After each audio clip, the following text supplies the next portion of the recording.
салом дӯстони азиз, хуш омадед ба канали оилавии мо. субҳи ҳамаатон ба хайру шодӣ бошад. ҳозир саҳар аст, берун торик ва имрӯз хостам, шавҳарам имрӯз дар хона ва ман ҳозир нони чӣ хеле ки мо мегӯем қотурма мегӯем, ҳамин хел дар дег худухат мепазам. бо ман бошед. дар ин ҷо камтар шир, равған, ин равғани зард, яъне сливочное масло об кардагӣ, ҳамин хел, ва камтар намак. метавонед ки ягон сметана, хеле мумкин ман ҳозир камтар сметана ё андозам. чӣ хеле ки мебинед, сметана ҳам як қошуқ андохтам. акнун камтар намак меандозам ва орд. тамом. мебинед хамирро аз вола гирифтам. акнун ҳозир тунук мекунам. дег дар онҷо тасвида истодааст дар рӯи плитка. чӣ хеле ки мебинед, ман дегро тасбонда истодам. чӣ хеле ки мебинед, тунук кардам ба ҳазур. акнун мебарам ба дег. чӣ хеле ки мебинед, ман дар деги тасбон тез мондам. акнун камтаракак 2-3 минут меистем ва чапа гардон мекунем. дег бояд тасбон бошад. дар аввал алоб бояд баланд бошад ки пишташ тез пазад, лекин дарунош напазад, барои он ки дар вақти чапа кардан агар дарунош пазад мешиканад. тез таракак дегро, нонро чапа мекунем дар дег.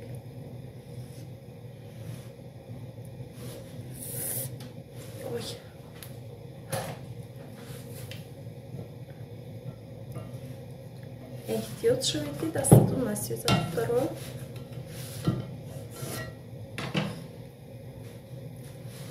дасти ба қувват дар кор.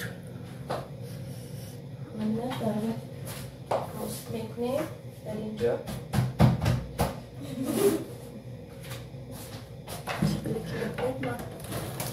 рост кардам ва боз дар дег анами хел бисмиллаҳи раҳмони раҳим меандозам. дар дег мондам. анами хел як тарафа монед ки ҳама тарафаш чӣ шавад, сурх шавад. астан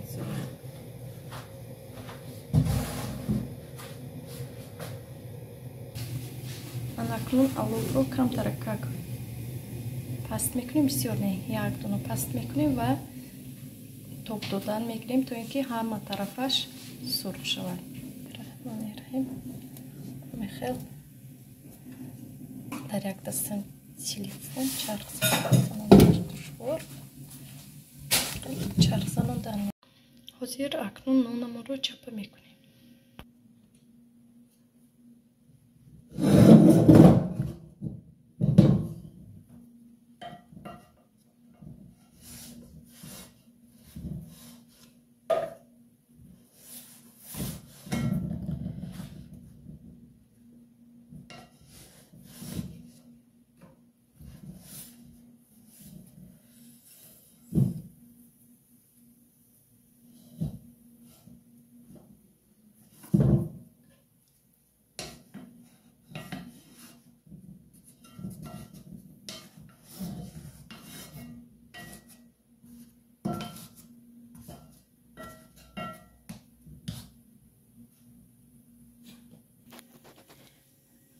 акнун алобро паст карда мемонем то ин ки боз ба ҳазуртар пазад.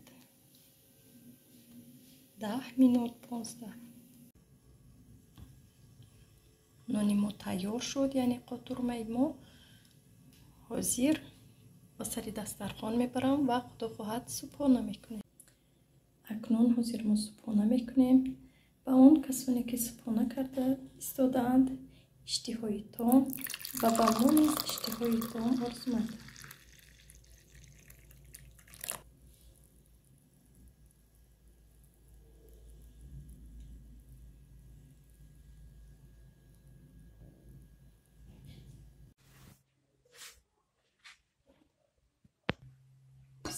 Бисмиллаҳир-раҳмонир-раҳим. Акнун чӣ хеле ки ман ваъда дода будам. Чанд кас пурсида буд ки чӣ хел ҳамин бисквити шумо баланд мешавад, тарзи карданашро нишон диҳед. Имрӯз хостам ба шумо тарзи тайёр кардани бисквитро аз аввал то ба охираш нишон диҳам. Барои бисквити мо 6 дона туғ, 6 қошуқ шакар, 10 грамм разрихли тел, 10 грамм ванилин, 6 қошуқ орд ва 2 қошуқ какао лозим аст. Агар ки шумо сиёҳ карданӣ набошед, метавонед амихел қошуқи ордро зиёд кунед. Ба ҳамин тарз 6 дона тухмро, сафедиашро аз зардиаш ҷудо мекунед. сафедӣ ва зардии тухмро аз ҳам ҷудо кардем. кӯшиш кунед ки қатрае ҳам зардӣ ва сафедӣ ҳамроҳ нашавад ва зарфи шумо бояд ки тоза ва хушк бошад. қатрае ҳам об надошта бошад. камтаракак намак ҳамроҳ мекунем. акнун бо миксер лат мезанем. аввал оҳиста оҳиста, баъд сахтар.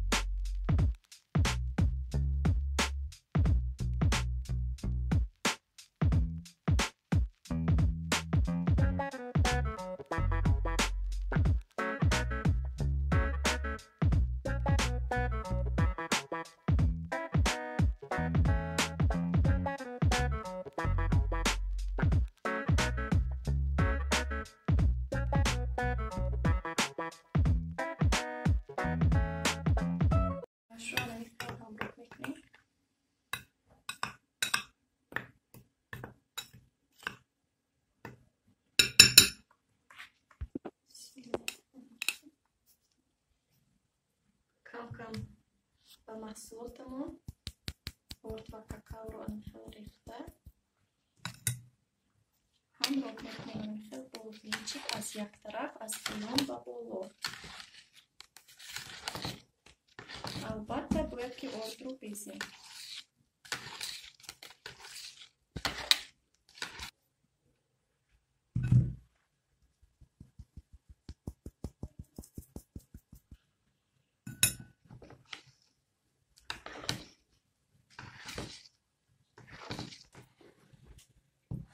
анамихел қолабро дар такаш коғази паргименти, яъне ки пухтупазӣ монда, камтаракак як чакра равған кардем ва чӣ хеле ки мебинед хамиди мо анамихел мешавад. ну хамиро мерезем ба қолаб. қолаби мо 22 сантиметр. ченка дадама бозӣ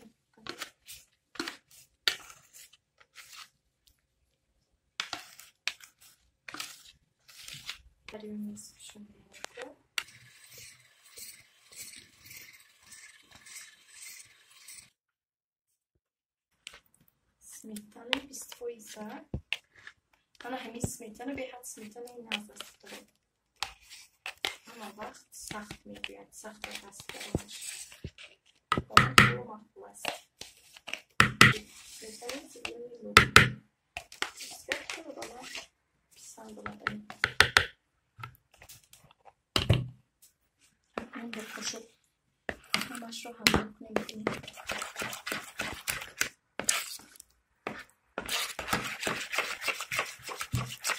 миксер назанем ки сметана сус нашавад. закай бистар то бисквит пухта хунукшуда нашавад. кани пухтаст дарунаш. зубочисткаи мо тоза баромада истодааст.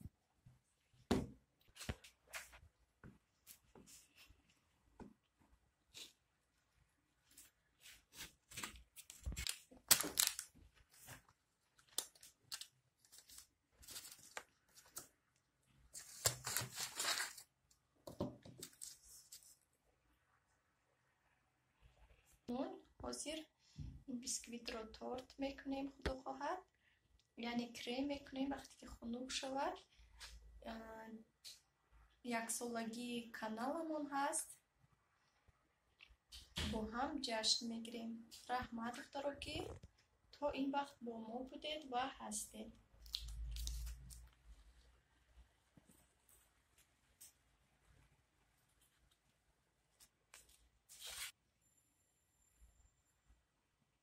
بیسکویت رو به 3 قسم برابر تقسیم میکنیم.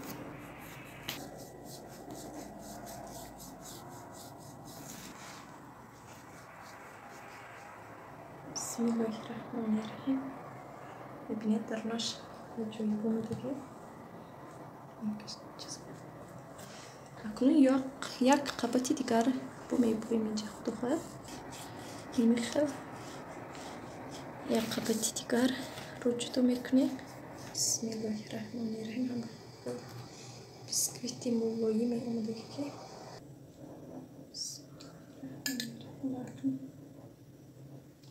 کم کم شیر میریزیم. این بیسکویت خودش به حد ملایم است. اگر خواهید که به این درجه ملایم نشود، یک قاشق آرد رو زیاد اندازید. این موافق خواهشی خودتون دختران. اگر خواهید که بیسکویتتون کم ترکک سخت‌تر بیاید.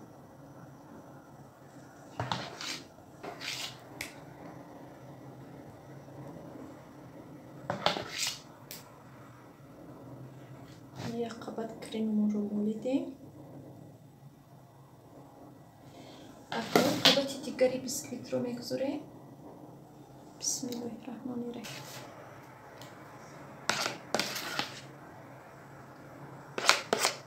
ساخت آسان است و خیلی هم با لذت است. بعد نگفته نمونه دخترو که همین وریان اسکوشون ملکو رو من نه همش رو انداختم. برای چی؟ برای آنکه شیرینی بد نشود. اگر شما خواهید که شیرینی به حد شیرین خواهید، همش رو اندازید، لیکن من کمترش رو نه انداختم. اکنون قبطی از همه آخر بالایش رو میگذاریم. خیلی و همه جایش رو کریم میکنیم. و همه جایش کریم رو میمالیم.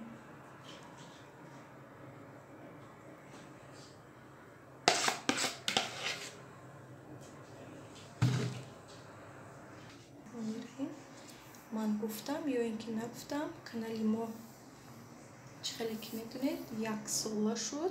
اگر که میدونستگی های یا اینکه آدمانی که از اول با من بودن 1 ساله شد. بنابر همین تورت رو ما با رقم 1 رو میدهیم. در اینجا گلازور تیار کردم. تیار کردن گلازور رو سیلکش رو در پایان ویدیو میگذارم. در آمده اگر در کار باشد تماشا کنید. بسم الله الرحمن الرحیم.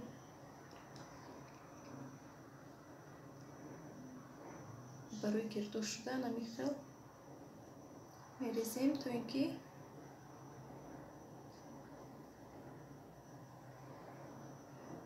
گردهایش خوشروی شود. بعد رویش رو باز گلازور میکنیم. میخیل با همه جای تورت گلازور رو میریزیم.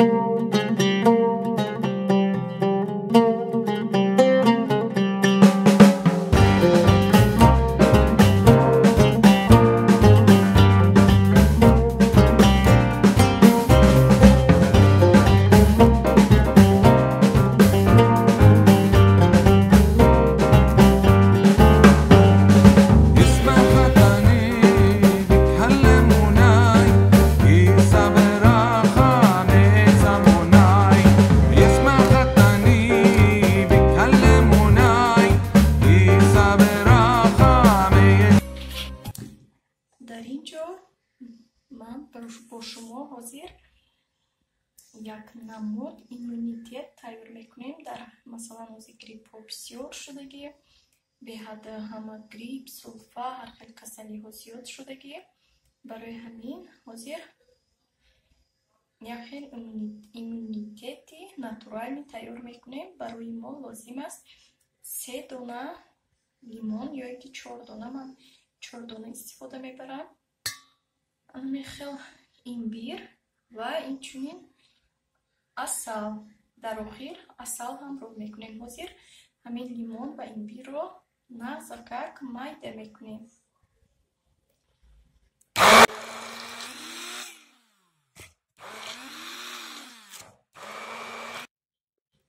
чӣ хеле ки мебинед, ман лимон ва имбирро майда кардам. акнун 3 ё 4 қошуқ асали тоза ҳамроҳ мекунем ва ҳамашро нағзакак омехта мекунем. дар ин ҷо 3 қошуқ асал ҳамроҳ кардам. ҳозир ҳамашро омехта мекунам. бо маззаашро мебинем ки чӣ хел аст. агар ки асал камтар бошад, боз ҳамроҳ. чӣ хеле ки мебинед, иммунитети мо тайёр шуд, ё ки доруи мо. инро дар банка ман гирифтам ва даҳонашро маҳкам карда мемонам. акнун ҳар саҳар бо дили наҳор 1 қошуқ хӯрдан дар кор ҳам иммунитет мешавад, ҳам қувват медиҳад ва аз ҳар хел шамолзадагӣ, масалан гулӯдард, аз ҳаминҳо шифо медиҳад. аввал худо ва боз ҳам ин беҳад доруи нағз аст. албатта дар ягон ҷои хунук нигоҳ медорем.